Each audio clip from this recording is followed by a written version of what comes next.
listen to now. So Daire is going to begin. Yeah, I guess we'll probably just bring the tone down just a little bit.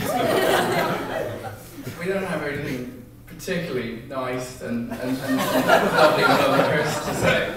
I can give you a little update on a story earlier about Jesus, who was the love of Joey's life. Well, unfortunately, Jesus turned out to be gay. It wasn't really an option for Joey. But interestingly enough, he did reappear a few years later. Garode actually saw him while he was walking down a laneway. And Jesus shouted out to him, "Hey, you're pretty fit." This is a true story, actually. There are some people who can't be with us here today, and I know some of Garode's colleagues in the News of the World would like to send their best wishes.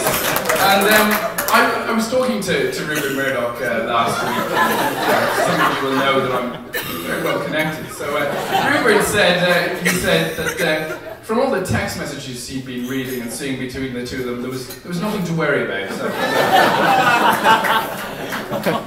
So I actually met, or rather saw Joey at the same time that Garode saw Joey.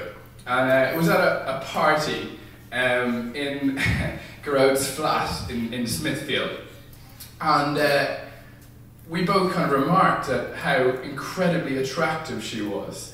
Remarkably attractive, and how she really, really stood out. And Garode said, I wouldn't mind, asking her. And I mean, as a genuinely good friend, I thought it was best to inform him that he really didn't stand a chance. He should probably stay away. Turns out I was wrong on that one. But there were a number of other men who also fancied their chances with Garode, with Joey.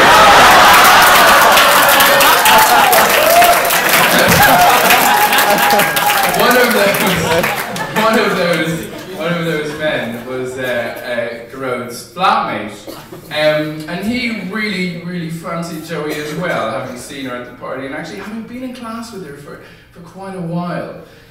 So he decided, after Garode and Joey went on their first date, that it might be best that he kind of turned up on their date. So they had arranged to go to the theatre together, and he had arranged a seat right next to the two of them. But it didn't deter either of them, and here we are today. In fact, my own boyfriend also had a little run-in with Joey. He fancied Joey as well. I had been living with both Joey and Garode for some time. I had been away in New York, and I got a text message from Mark to say, "Can you give me Garode's number, please?" And so I gave him the number. He said it was very urgent, and I wondered what had happened. What could possibly have happened? And it turns out that Mark had woken up in the middle of the night and gone to the bathroom, and disorientated in what we later found out was sleepwalking. He had walked into the wrong room and gone into bed. And Joey, seeing this man in her bed, rolled over, held him, and said, "Garode." To which he replied, "Not Garode." She turned on the light to see a very strange man in her bed, and he wandered back to his room and went, "Oh, oh." And that was the end of that. Garode informed me recently that Joey had purchased 50 Shades of Grey. So I mean, be careful on your honeymoon. I mean,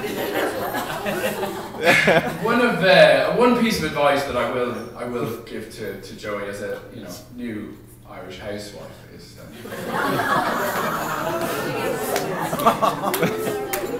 on a winter's night, in bed, don't be afraid if you encounter between your legs something long, warm, and covered in rubber.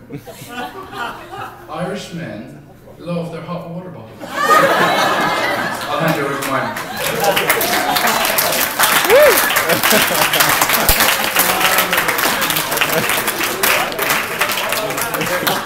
you, Daire. No, thank you very much. It's an absolute pleasure to be here tonight. The sheer inevitability of these two, time finally, absolutely doesn't diminish that pleasure one bit. So firstly, congratulations to you both, Gerard and Joey. I first met Gerard in my first week of university. Many of you former undergraduates will know, quite a hedonistic week for all involved, and happily that first week certainly set the tone for the rest of Gerard and I's friendship, which happily has continued to be particularly hedonistic, at least when our bank balances would permit it. It's a huge amount of fun being Gerard's friend, and I'm really glad that you can all experience that tonight. And I assure you, if you want the full Gerard at work experience, I encourage you to keep going as late as you possibly can tonight.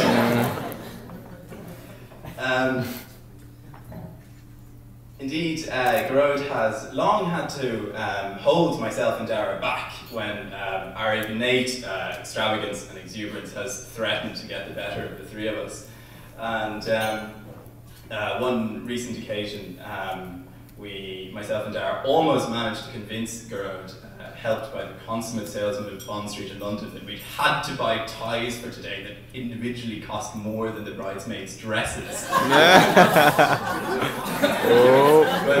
happily, Joey's prudence is one of many virtues that have finally rubbed off on Gerard. This has been a long process, however. I remember one Christmas shopping trip that myself and Gerard and Daire went on. The presents over the years, they got more and more extravagant with every year. Perhaps helped by the several bottles of wine that myself and Daire insisted on in between the brief but utterly devastating stops in Dublin's high-end boutiques. One Christmas I found myself leaning over the counter of Weir's Jewellers in Grafton Street, admiring the bling on display, and Gerard paused for a moment and he looked at me very earnestly and he said, he told me that he wanted me to be Joey's stand-in. So I wasn't sure what to expect. The salesman handed Gerard a piece of jewellery and he turned to me and he asked me to stretch out my hand. And he explained that my pathetically slim, girly wrists were just the same size as Joey's, and that if the bracelet fit me, it would certainly fit Joey as well.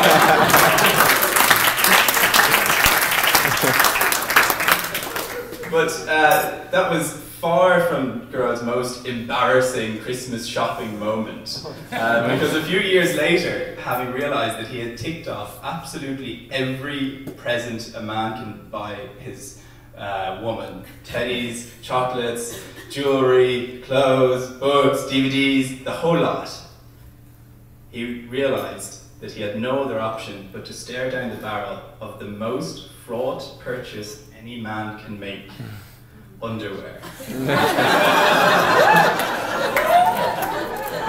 So, suitably fortified by the rather liquid lunch that myself and Daire had organised, as usual, his pace quickened and he ducked into the upper levels of Brown Thomas on Dublin's Grafton Street to his stockist of choice, agent provocateur. Now, as many of you who know Gerard will realise, he is not a man easily scandalised. But I can tell you, he was shocked by what he saw there that day. But I tell you, it wasn't the garments that shocked him, it was the price that he was faced with at the till. But feeling he was rather too deep into the whole process by that stage, he handed over his credit card and scuttled out of there as fast as he had come in. I think he realised that he got very little for his money. But such is the nature of those places, or so I am told. But the gift that Gerard and Joey have given each other today is the most priceless one of all.